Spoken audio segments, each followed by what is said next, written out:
Pengadilan Tinggi, PT, Jakarta menyatakan aset-aset yang disita dari Harvey Muiz, termasuk tas-tas mewah Sandra Dewi, tetap dirampas untuk negara.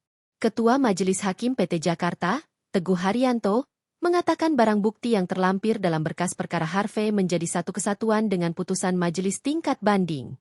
Ditemui usai persidangan, pejabat Humas PT Jakarta, Sugeng Riono, mengatakan semua aset yang disita dari Harvey Muiz oleh penyidik dan menjadi barang bukti dalam persidangan di Pengadilan Tipikor Jakarta Pusat juga tetap disita.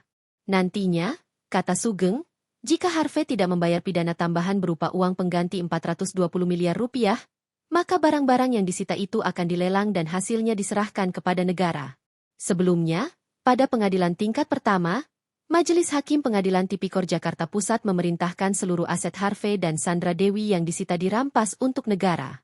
Aset-aset itu diantaranya meliputi sejumlah mobil mewah seperti Mini Cooper yang menjadi hadiah ulang tahun Sandra Dewi dari Harvey Muiz, berikut tas mewah dan perhiasan.